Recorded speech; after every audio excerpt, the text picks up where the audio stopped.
नमस्कार दर्शकों, स्वागत आप सभी का हमारी इस खास चर्चा में। आपके साथ मैं हूं ऐश्वर्या। देश भर में महंगाई अपने चरम पर है। एक आम आदमी, एक मध्यम वर्गीय आदमी, उस तक के लिए अपने जीवन का गुजारा भत्ता करना मुश्किल हो चुका है। ऐसी स्थिति में हम पहुंच चुके हैं जब पेट्रोल, डीजल, खाने की थाली, खाने का तेल, सब्जियां, दालें सब महंगी हो चुकी हैं। इस महंगाई के लिए जवाबदेह कौन है? शायद आम जनता सरकार इसलिए चुनती है कि सरकार बातों को सुनेगी, समझेगी और शायद कुछ ऐसी रणनीति बनाएगी जिससे आम आदमी अपने समाज में बेहतर तरीके से जिंदगी गुजार सके। लेकिन महंगाई जो चरम पर पहुंच चुकी है, वहां हालात ऐसे हैं कि सेविंग्स तो दूर, एक अच्छे तरीके से जीवन गुजर बसर करना तो दूर, आप सिर्फ इस बारे में सोचते हैं कि महीने की दाल रोटी चल जाए, शायद ये महीना कट गया, काम बन गया। और यही हमारा सूबा बोलेगा में आज का चर्चा का विषय भी है। महंगा तेल, महंगी गैस, खत्म हो गया कैश।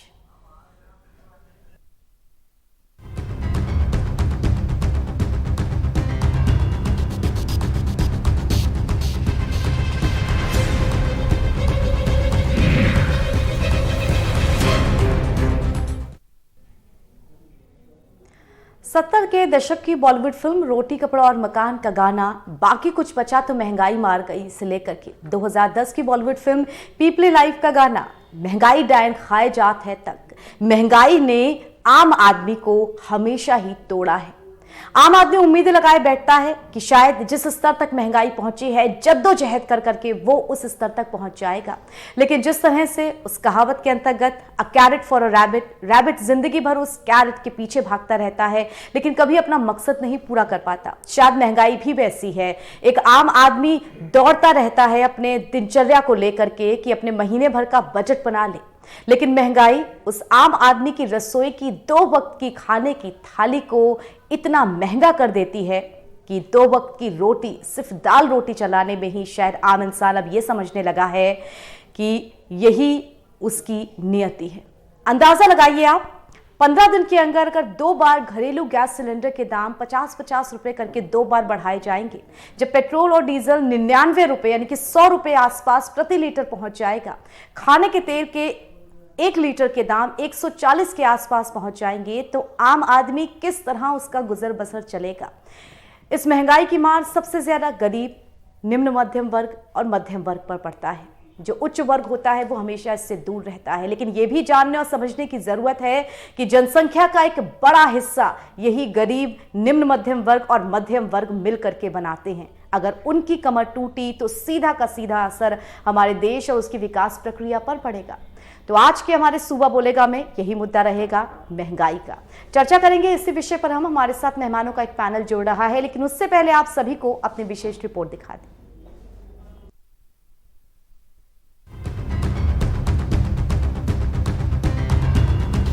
यूपी से लेकर दिल्ली तक और बिहार से लेकर मध्य प्रदेश तक महंगाई से हाहाकार मची है। महंगाई के मुद्दे पर सरकार ने पूरी तरह से नजरें फेर ली हैं। देश के कई शहरों में तेल 100 रुपए प्रति लीटर से ऊपर बिक रहा है। खाने पीने की चीजों में भी महंगाई की आग लगी है। देश भर में बेतहाशा बढ़ती पेट्रोल डीजल की कीमतों से आम आदमी परेशान है। अब महंगी रसोई गैस ने आम आदमी की कमर तोड़ दी है। किचन का बजट बिगड़ चुका है। दरअसल एलपीजी गैस सिलेंडर की कीमत 50 रुपए की बढ़ोतरी हुई है। 14.2 किलो के घरेलू गैस इस्तेमाल में आने वाले सिलेंडर के दाम 50 रुपए बढ़े हैं। दिल्ली में एक सिलेंडर की कीमत अब 769 रुपए हो गई है। बिना सब्सिडी वाले सिलेंडर की कीमतों में ये इजाफा हुआ। बता दें कि गैस सब्सिडी वाले एलपीजी सिलेंडरों की दरों की समीक्षा आमतौर पर मंथली बेसिस पर की जाती है और बदलाव को हर महीने के पहले दिन से लागू किया जाता है। राज्य सरकारों के अलग अलग टैक्स के चलते राज्यों के बीच कीमतों में भी अंतर है।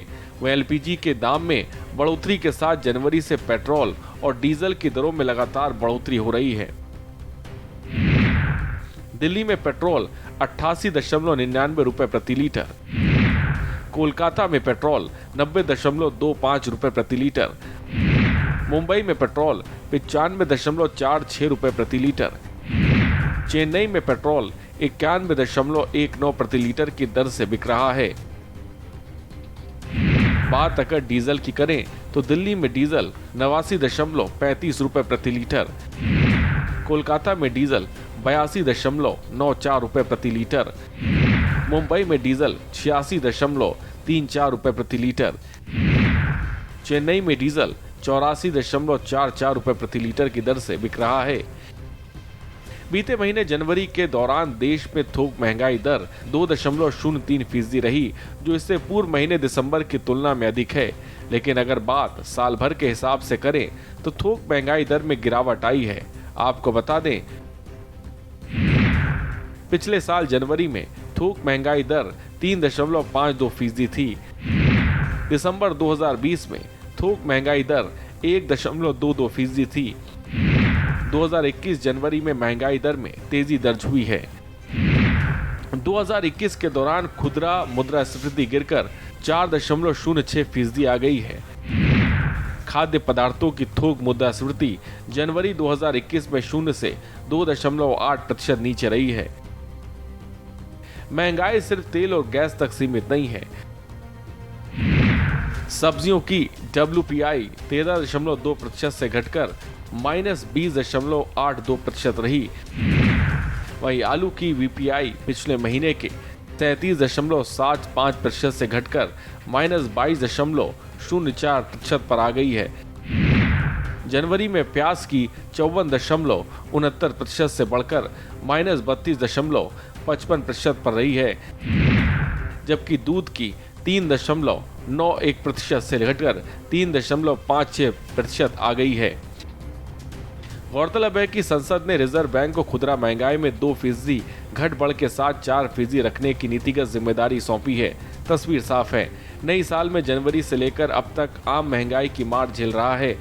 कहां और कब जाकर रुकेगी, ये देखना अभी बाकी है। स्पेशल डेस्क के न्यूज इंडिया।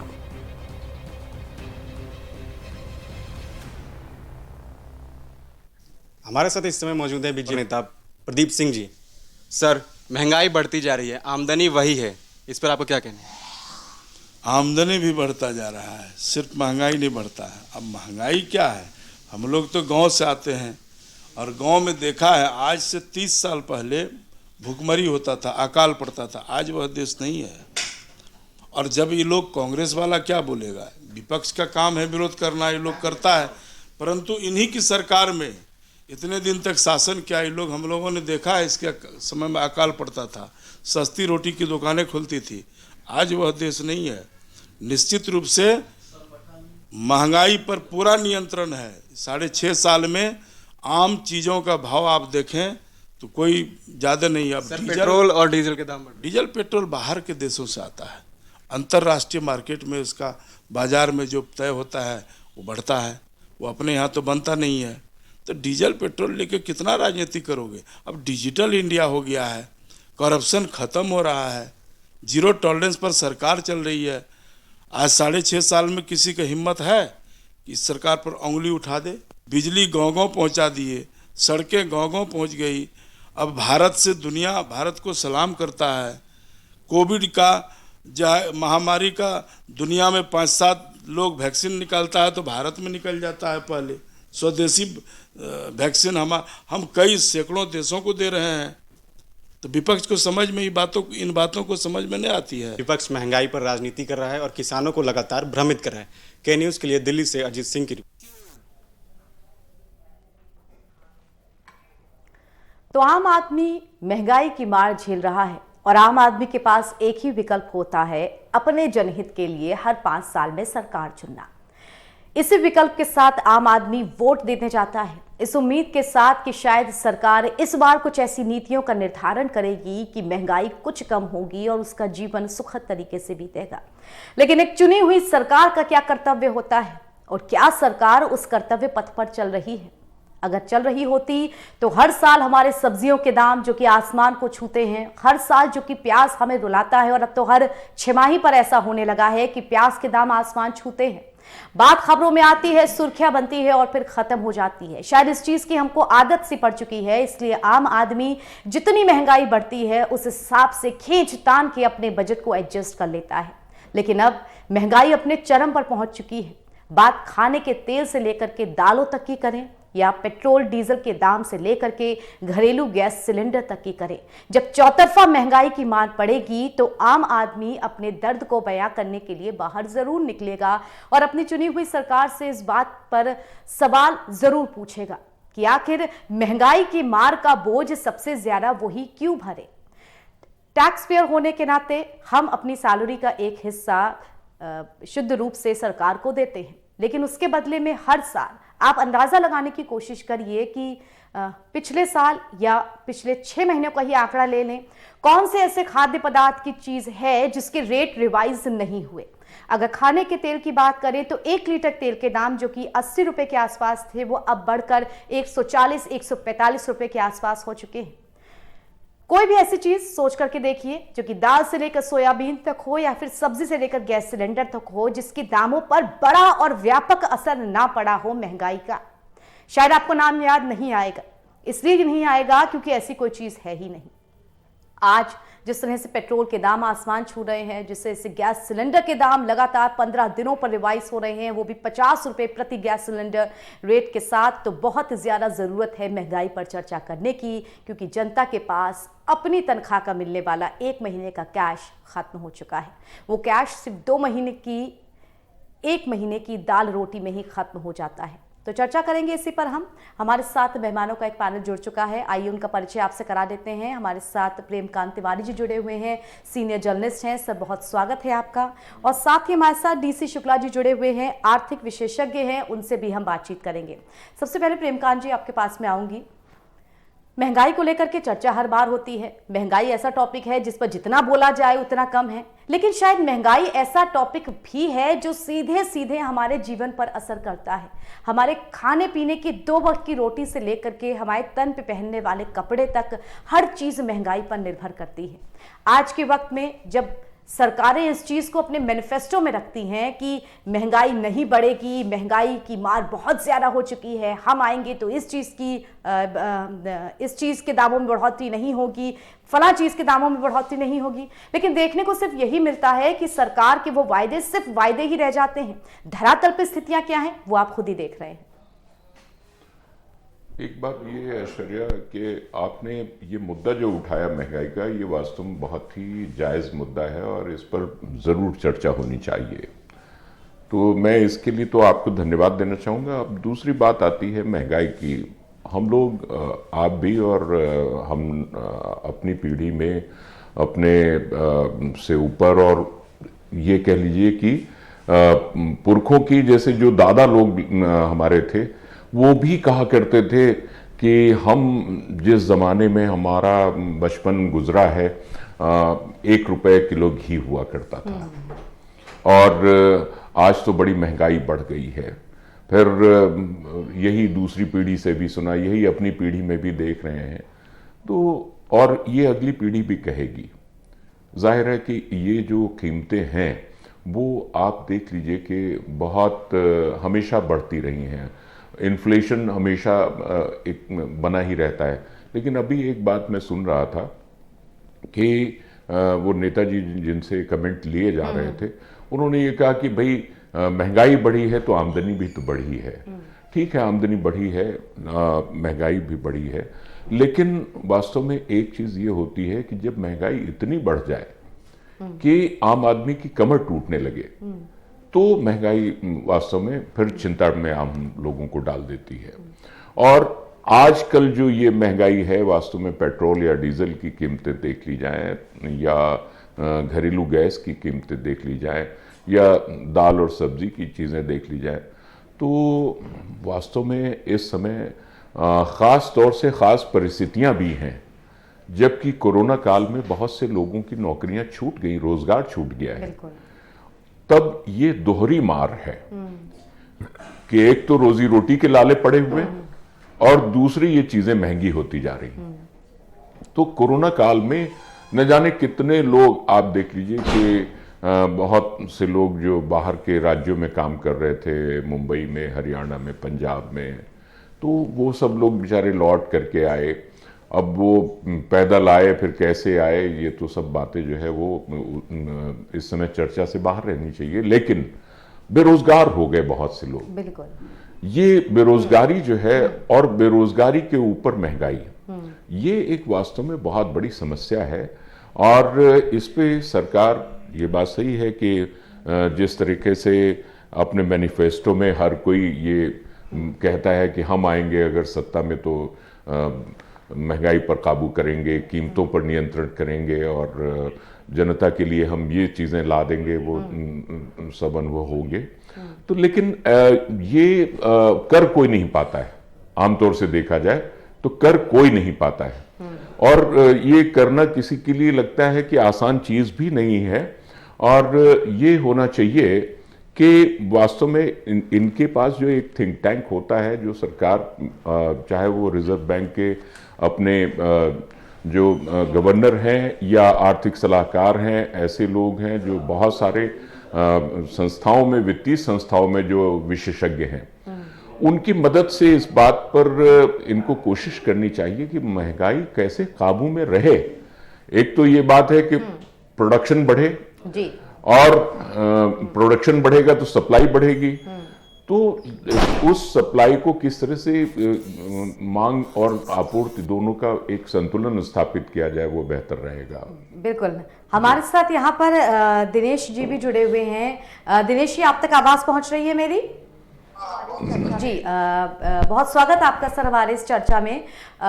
महंगाई जिसकी आप बात करते हैं, तो सबसे पहले जो दो चीज़ें हमारे सामने आती हैं और जिनकी आज हम चर्चा भी ज़ोर शोर से कर रहे हैं, वो पेट्रोल डीजल के दाम और घरेलू गैस सिलेंडरों के दाम होते हैं, जो कि सीधे आम आदमी को इफेक्ट करते हैं। और शायद इसी से ट्रांसपोर्टेशन कॉस्ट के चलते बाकी जो चीज़ें हैं वो भी बढ़ जाती हैं। क्या इन चीज़ों को नियंत्रित किया जा सकता है? आखिर महंगाई के बढ़ने के जो सबसे बड़े कारण वो यही हैं। क्या इनको लेकर के गवर्नमेंट कुछ क्लॉज ला सकती है?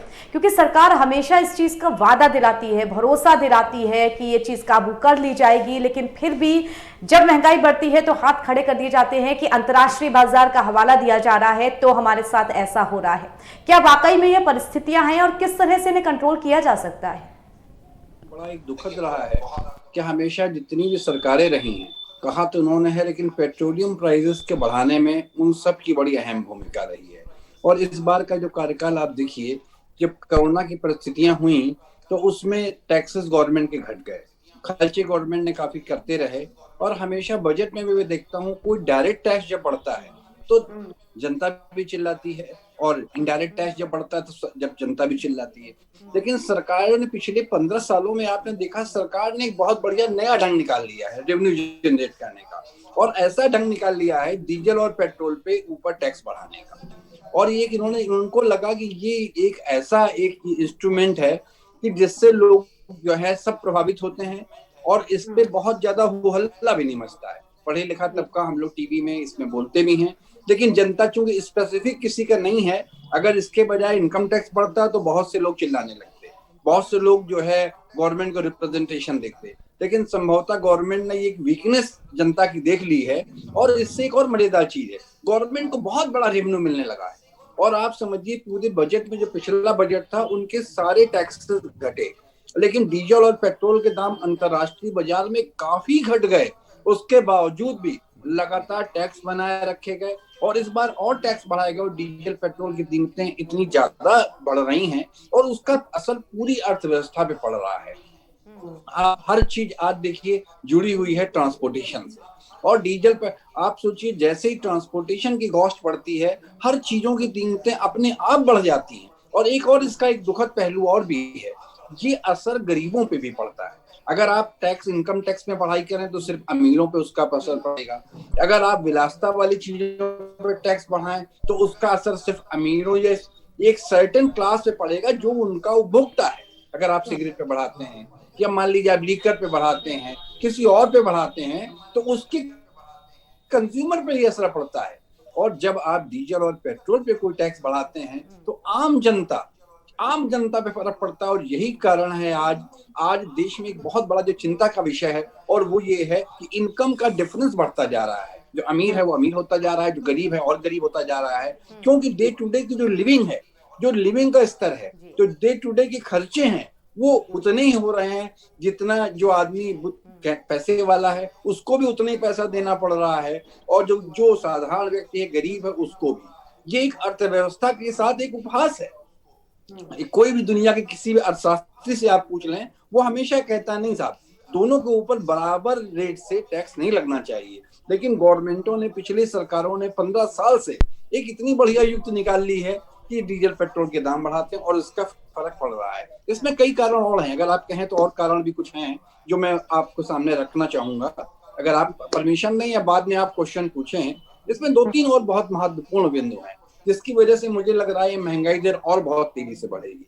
और उसका कारण क्या है, गवर्नमेंट ने बहुत बड़ी खर्चा करना शुरू कर दिया है और जरूरी भी है। जब कोई इकोनॉमी एक सुषुप्त दशा में होती है और जब तेजी बढ़ती है तो गवर्नमेंट स्पेंडिंग बहुत तेजी से बढ़ गई है। और गवर्नमेंट ने अपने जितने प्रोजेक्ट्स हैं, चाहे रोड्स के हों, चाहे बैराज के हों, जितने भी गवर्नमेंट है, और गवर्नमेंट ने अपने सारे कॉर्पोरेशंस को भी, उनको भी निर्देश दे दिया है कि कैपिटल इन्वेस्टमेंट बहुत तेजी से करें। उनका पर्पस क्या है कि ज्यादा से ज्यादा पैसा लोगों तक पहुंचे, ज्यादा से ज्यादा मनी लोगों तक पहुंचे। और ये स्वाभाविक है, जब ज्यादा से ज्यादा मनी पहुंचेगा तो मनी का फ्लो तो बढ़ेगा, चीजों के, सामान के दाम भी बढ़ेंगे बहुत तेजी से। और उससे सबसे बड़ा असर पड़ता है जो लिमिटेड इनकम वाले ग्रुप है, सैलरी क्लास या मिडिल क्लास का, या निम्न जो आय वाले लोग हैं, उनकी इनकम्स लिमिटेड हैं, वो फ्लक्चुएट नहीं करती हैं महंगाई के साथ साथ। जिनकी इनकम फ्लक्चुएट नहीं करती हैं उसमें बहुत तेजी से डिफरेंस जो है इनकम का, जो भाई मैंने आपसे कहा, जो पैसे वाला और बढ़ता जा रहा है, जो गरीब है और गरीब होता जा रहा है। क्यों? उसका असर उस पर पड़ रहा है। और एक और फर्क पड़ा है वो इंडस्ट्रियल ग्रोथ का। अगर आप देखिए इस समय एक और विडंबना आप देखिए अर्थव्यवस्था की, कि जो ट्रेडर है वो तो परेशान बहुत है। क्यों ट्रेडर? और जो इंडस्ट्री है, इंडस्ट्रियल आउटपुट लगभग काफी तेजी से उस स्तर को पहुंच रहा है जिस स्तर पे कोविड के पहले था। तो इंडस्ट्रीज का ग्रो हो रहा है, स्टॉक मार्केट ग्रो कर रही हैं।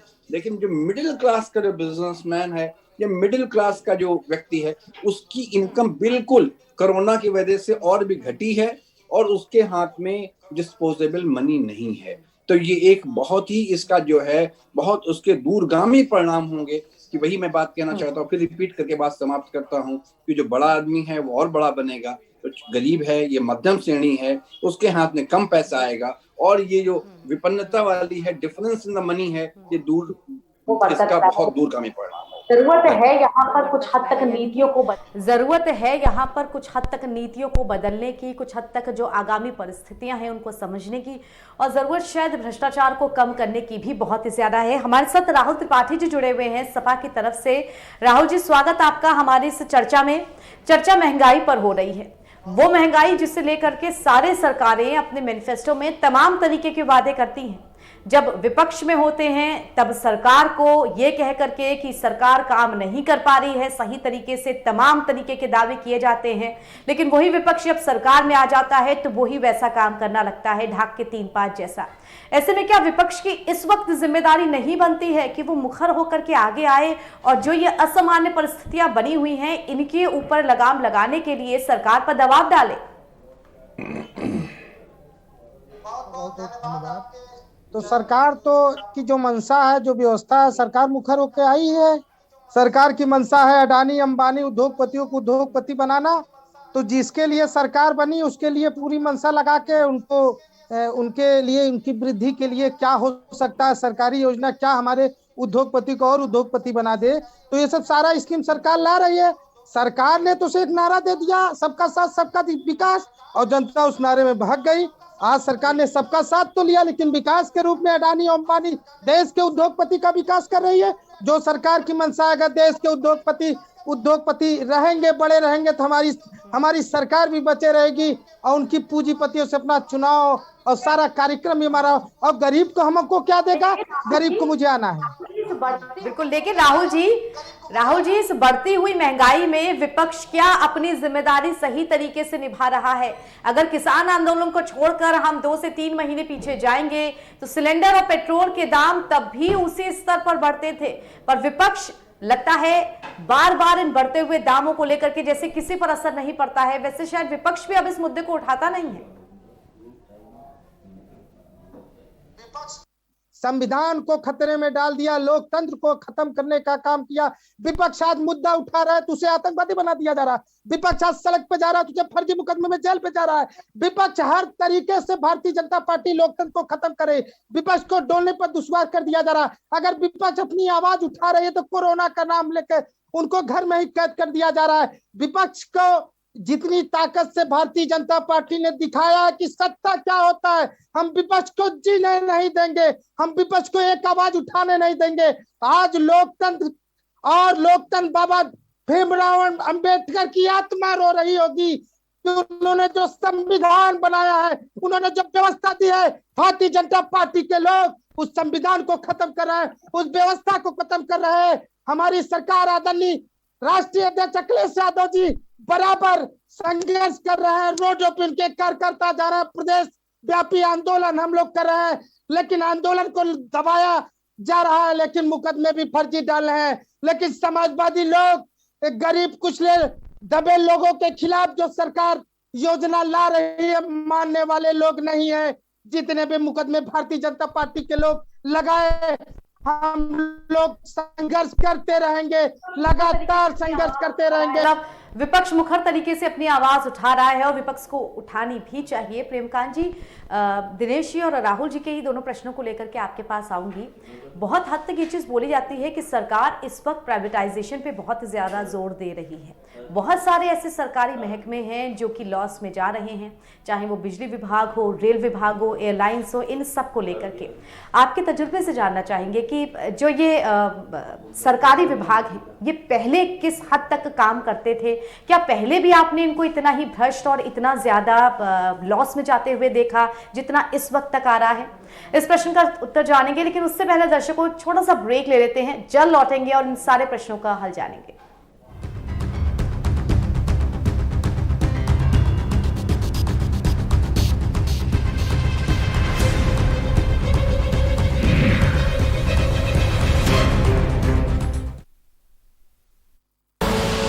आप देख रहे हैं के न्यूज, खबरों का सारथी।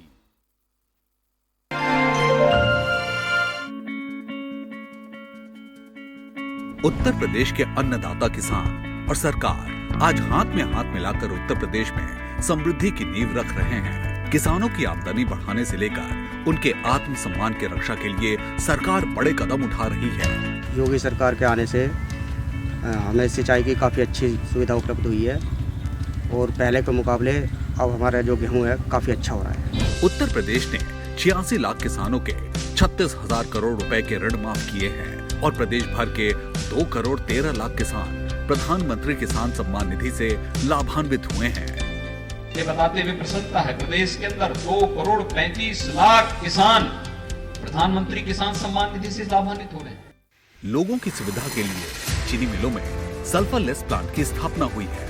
विभिन्न योजनाओं के तहत किसानों को 2,53,000 करोड़ रुपए का भुगतान किया गया है। न्यूनतम समर्थन मूल्य को और सशक्त करते हुए रिकॉर्ड 64,000 करोड़ रुपए की सरकारी खरीद की गई है तथा प्रदेश के गन्ना किसानों का भुगतान हो चुका है। किसानों की सुगमता हेतु उत्तर प्रदेश में मंडियों का विकास किया जा रहा है। प्रदेश की 27 मंडियों को आधुनिक किसान मंडी के रूप में विकसित किया गया है। मुख्यमंत्री योगी आदित्यनाथ के कार्यों से किसानों का जीवन खुशियों के प्रकाश से रोशन हो रहा है। खुदी को आजमाया है तो ये अंदाज आया है, खुदी को आजमाया है तो ये अंदाज आया है। तुम में भी मैं हूं, शुद्ध प्लस पान मसाला। आप देख रहे हैं के न्यूज, खबरों का सारथी।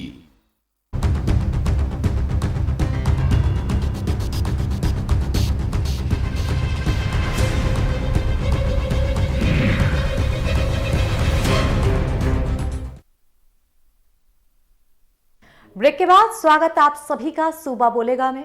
महंगा तेल, महंगी गैस, खत्म हो गया कैश, यानी कि वो महंगाई जो अब आपको, हमको, हम सबको असर करने लगी है। असर पहले भी करती थी, पर अब वो असर चौतरफा हो रहा है, अब वो असर ज्यादा हो रहा है। ये दबाव इतना बढ़ चुका है कि अब आम आदमी ये कहने को मजबूर है कि इस महंगाई को कम करो सरकार। पहले कुछ क्षेत्रों में महंगाई, और अब खाद्य पदार्थ से लेकर के हमारे रोजमर्रा के इस्तेमाल करने वाली लगभग ऐसी कोई चीज नहीं है जिस पर महंगाई व्यापक रूप से, बहुत बड़े और विकराल रूप से आपको नजर नहीं आती है। पेट्रोल और डीजल के दाम ले लीजिए, जो एक साल में करीब करीब 20 रुपए के आसपास तक बढ़ चुके हैं। यानी कि एक साल में पेट्रोल और डीजल जो लगभग आपकी रोजमर्रा की जरूरत है, उनके दाम 20 रुपए तक बढ़ना।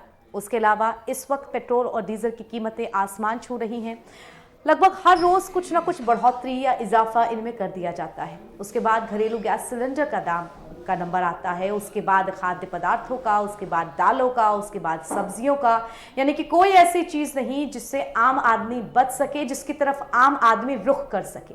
चर्चा कर रहे हैं इसी विषय पर हम। हमारे साथ सुबह बोलेगा में दिल्ली से एक दर्शक जुड़े हुए हैं, पुष्पेंद्र। पुष्पेंद्र, अगर आप तक मेरी आवाज पहुंच रही है तो अपनी राय रखिए।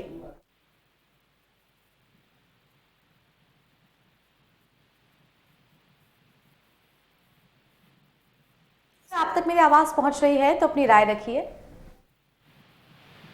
चलिए एक बार फिर से संपर्क करने की कोशिश करेंगे अगर हमारे दर्शक हमको कॉल करते हैं। फिलहाल अपनी चर्चा की शुरुआत करते हैं। दिनेश जी, फिर से आपके पास लौट करके आऊंगी इस चीज़ को समझने के लिए।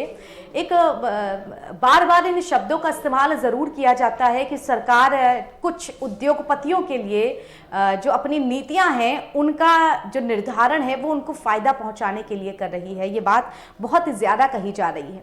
यानी कि इसका अगर दूसरा पक्ष देखते हैं तो दूसरा पक्ष प्राइवेटाइजेशन है।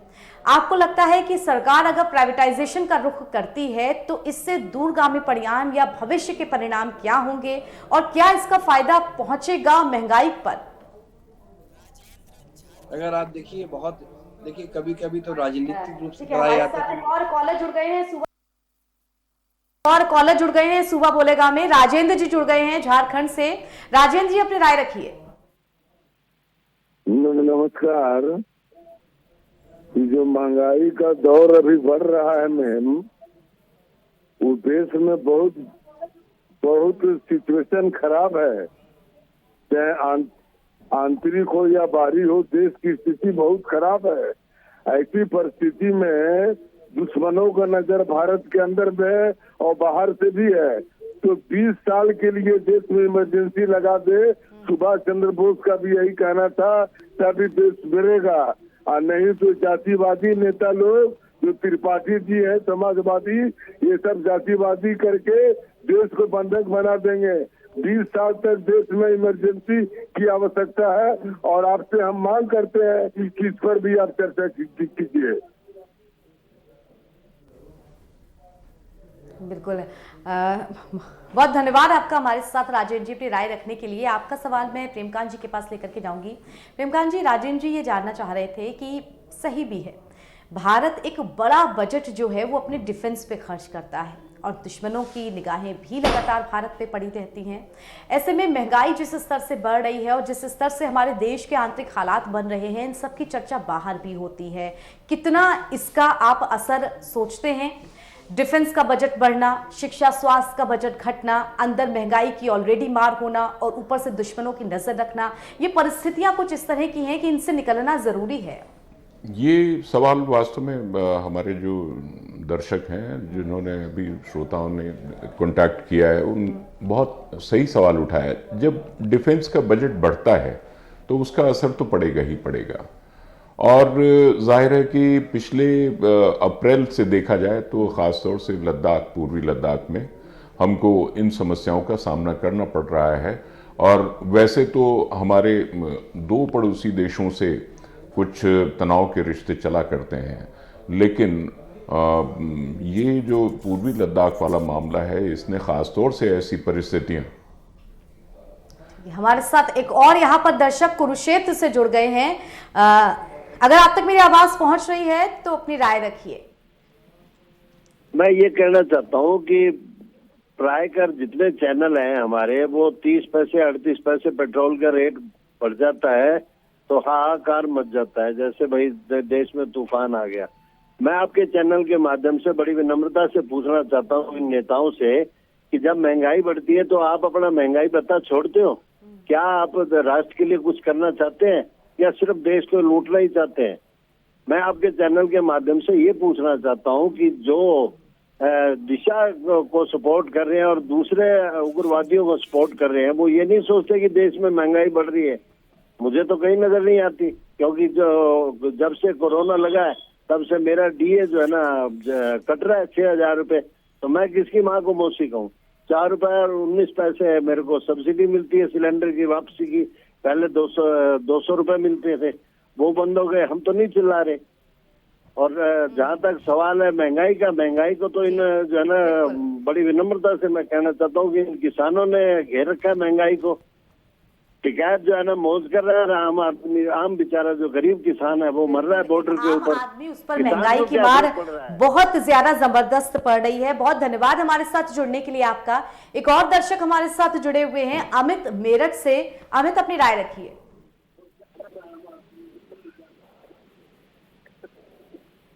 हेलो अमित, अगर आप तक मेरी आवाज पहुंच रही है तो सुबह बोलेगा में अपनी राय रखिए। जी अमित जी। अमित नहीं है, ये उमेश है। उमेश जैन बोल रहे हैं मेरठ से। जी अमित जी हाँ जी, नमस्ते मैडम। जी नमस्ते। हाँ जी हाँ, मैं उमेश जैन बोल रहा हूँ मेरठ से। जी उमेश जी। हाँ जी।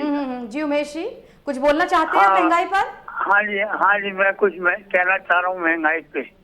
मैडम ऐसा है कि महंगाई का जो बढ़ने का मेन कारण है वो सरकार की लापरवाही है, और सरकार की लापरवाही की वजह से दिन पे दिन महंगाई बढ़ती जा रही है और सरकार का कोई कंट्रोल नहीं रहा है बाजार पर और व्यापारियों पर।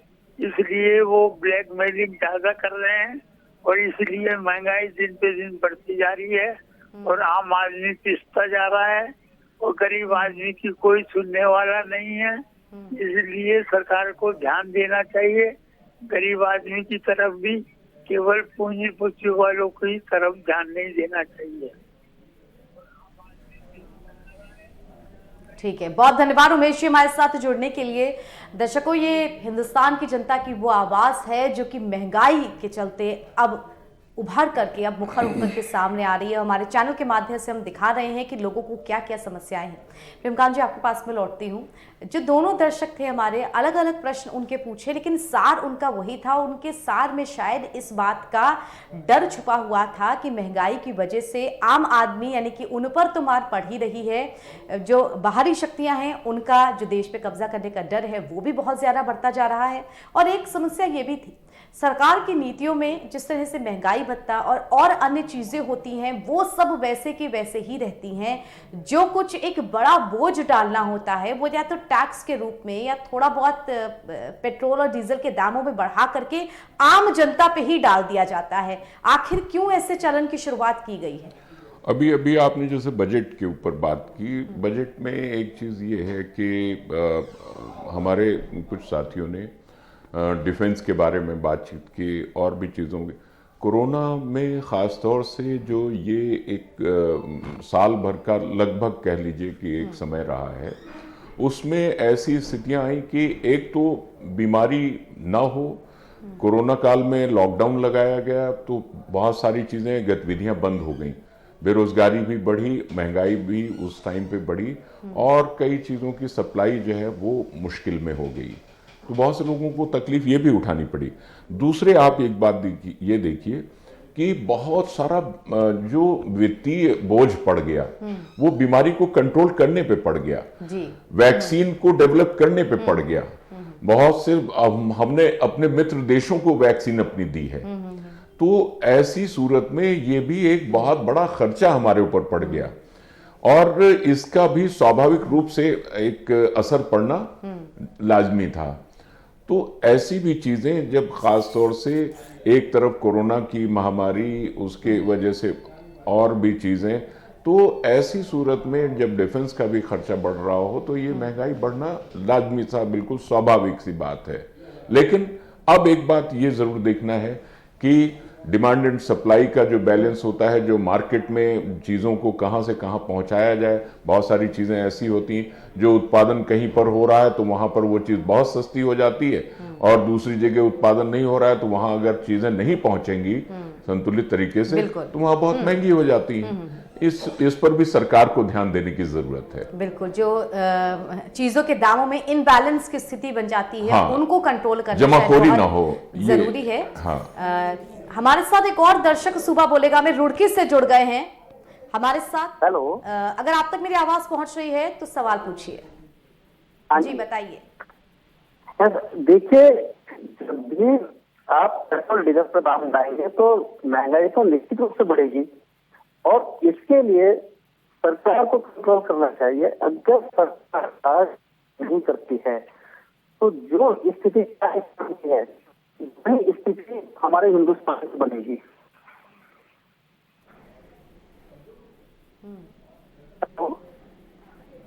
बिल्कुल, परिस्थितियां की बन रही हैं। बहुत धन्यवाद हमारे साथ जुड़ने के लिए आपका। मैं एक बार फिर अपने आर्थिक विशेषज्ञ डीसी शुक्ला जी के पास जाना चाहूंगी। दिनेश जी, सरकार जब भी बात करती है तो बात प्राइवेटाइजेशन की निकल करके सामने आती है। जो मैंने सवाल आपसे पहले पूछा था, क्या प्राइवेटाइजेशन उस समस्या का हल है जिसकी तरफ सरकार रुख कर रही है? क्या जो बड़े बड़े सरकारी महकमे हैं, जिनमें रेलवेज डिपार्टमेंट, जिसमें एयरलाइंस शामिल है, जिसमें पेट्रोलियम शामिल है, क्या उनका निजीकरण करना किसी भी तरह से महंगाई पर कंट्रोल करेगा या देश के विकास को गति देगा? पहले हमारी अर्थव्यवस्था एक मिक्स वाली थी।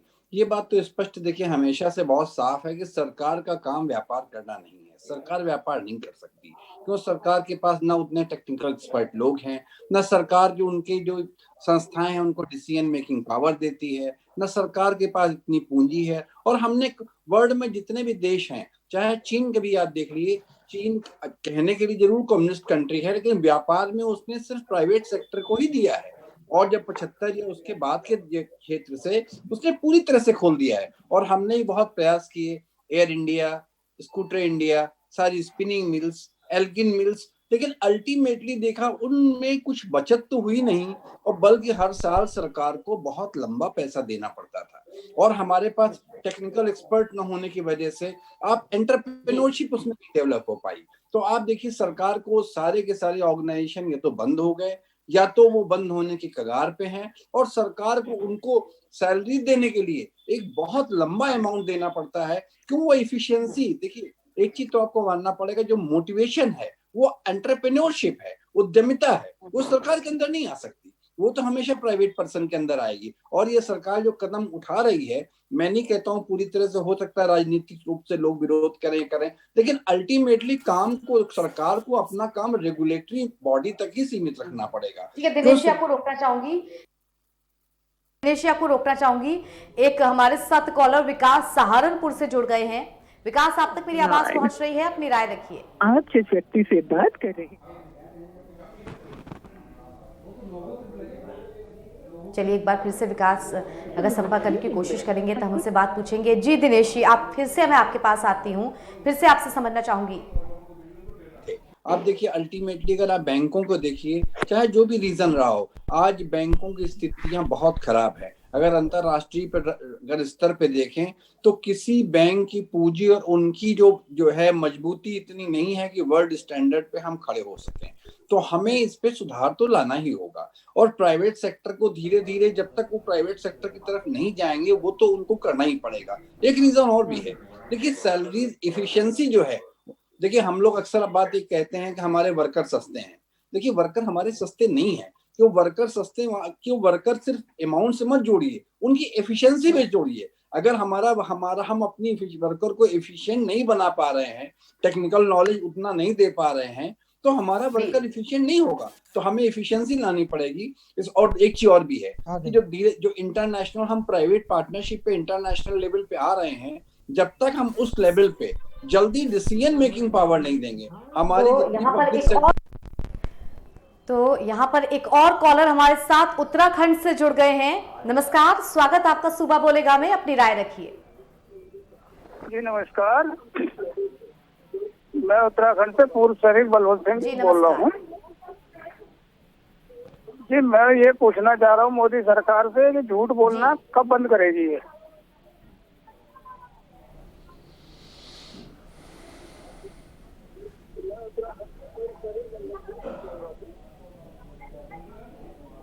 जी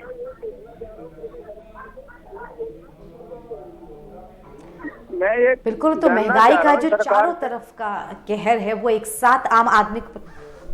जी जी जी बताइए।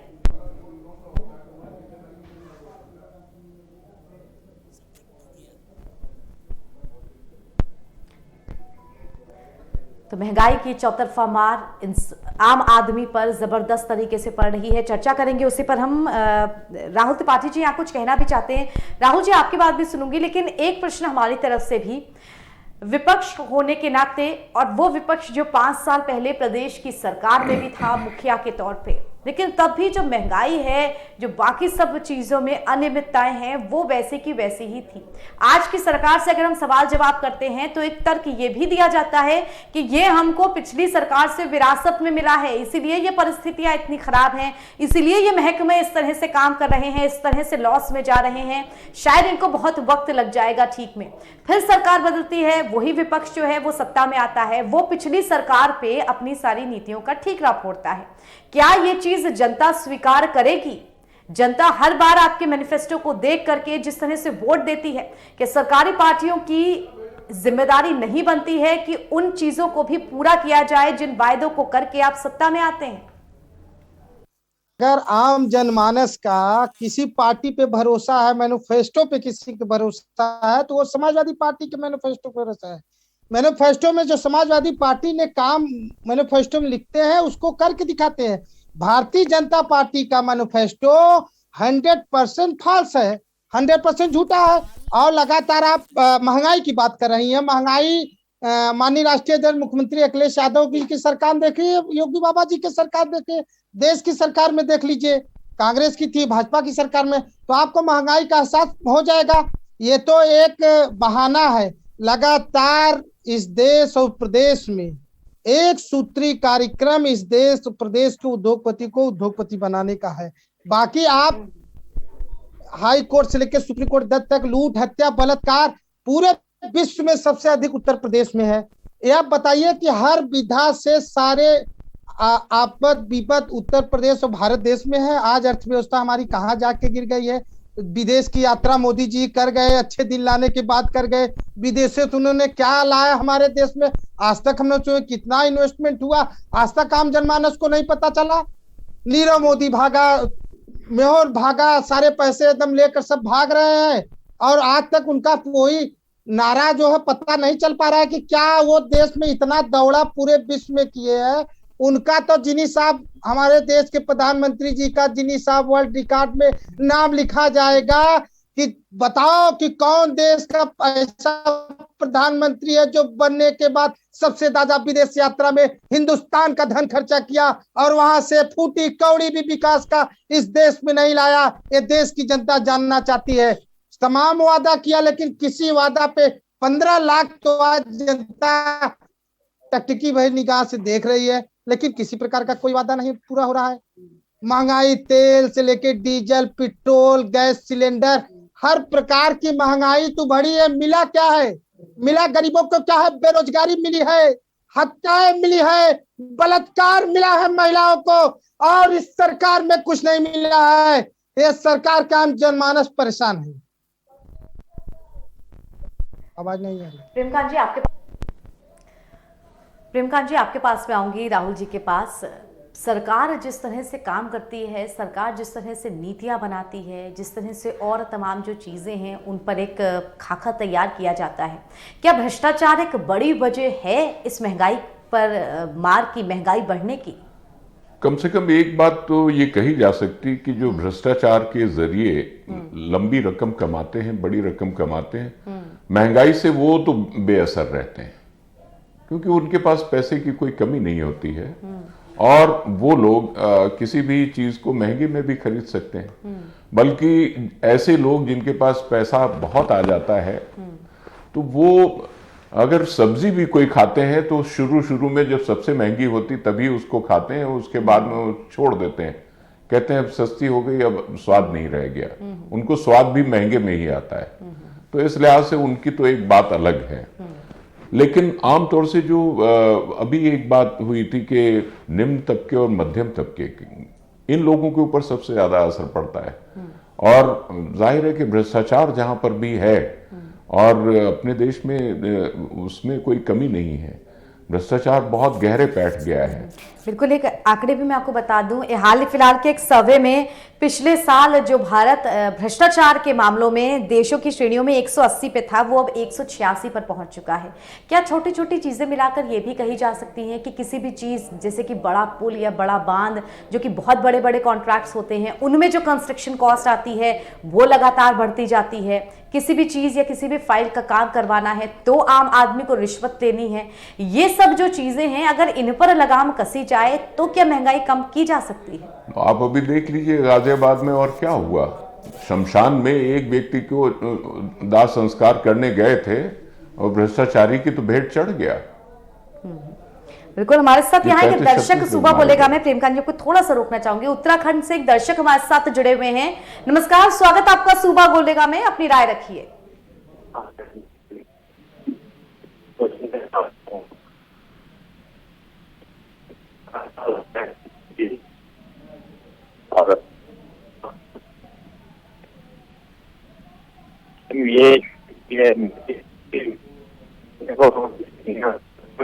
कैसे किए मिले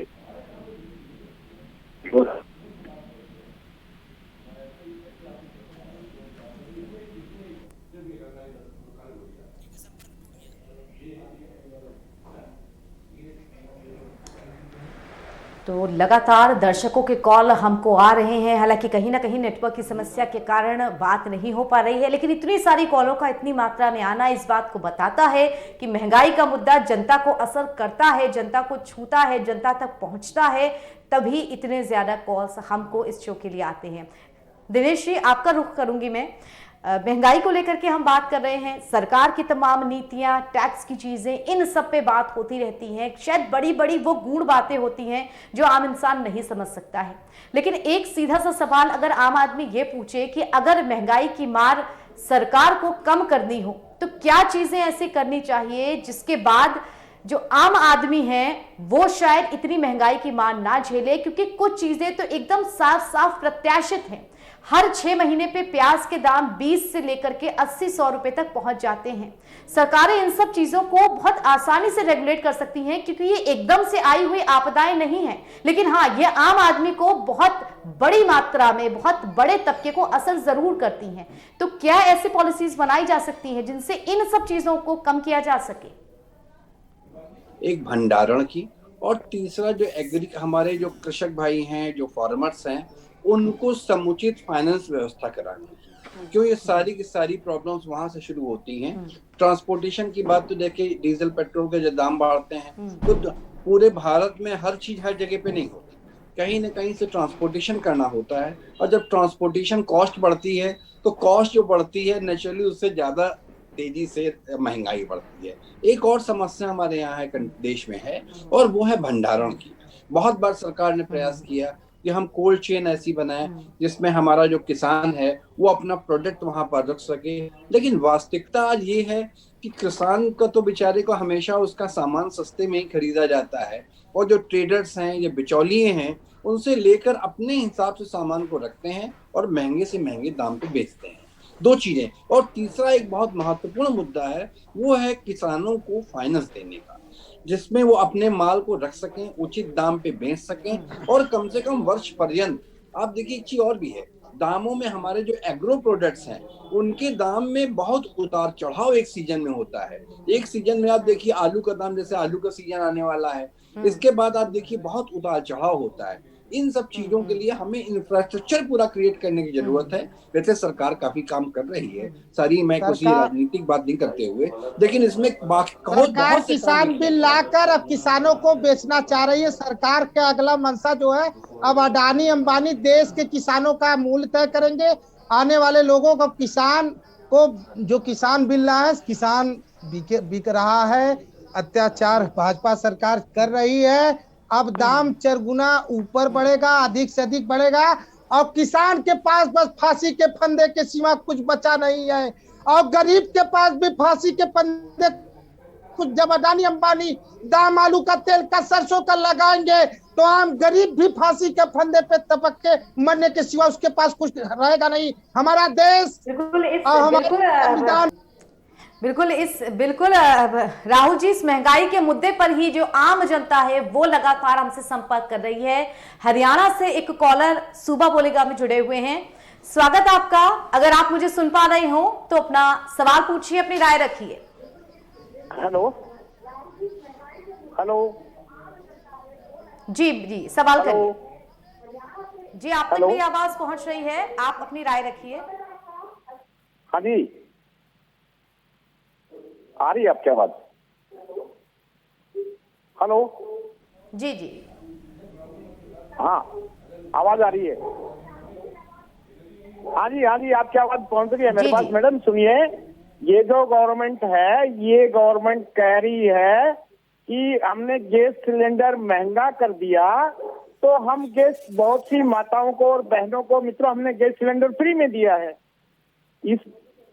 इस गवर्नमेंट को कोई फर्क नहीं पड़ता, जनता हाहाकार करे, हाय तौबा करे, कुछ भी करे, ये कहते हैं कि हमने तो बहुत माताओं और बहनों को, तो बहुत सी माताओं और बहनों को हमने गैस सिलेंडर फ्री दे दिया है। कोरोना काल में हमने राशन मुफ्त दे दिया है। बिल्कुल, तो सरकार जो है वो महंगाई को लेकर के लगातार ये बात बोलती है कि वो नियंत्रित करने की कोशिश कर रही है, लेकिन जो महंगाई है वो लगातार आसमान छू रही है। महंगाई एक ऐसा मुद्दा है जिस पर चर्चा करना बहुत ज्यादा जरूरी है, और इस पर सिर्फ चर्चा ही नहीं, इस पर धरातल पर काम करना बहुत ज्यादा जरूरी है। शायद तभी कोई निष्कर्ष निकल करके सामने आएगा। दर्शकों, फिलहाल आज सूबा बोलेगा में इतना ही। वक्त हो गया अपने मेहमानों को धन्यवाद देने का। दिनेश चंद जी, बहुत धन्यवाद आपका हमारे साथ जुड़ने के लिए। राहुल जी, आपका भी बहुत धन्यवाद हमारे साथ जुड़ने के लिए। प्रेमकांत जी, आपका भी बहुत धन्यवाद हमारे साथ जुड़ने के लिए इस चर्चा में।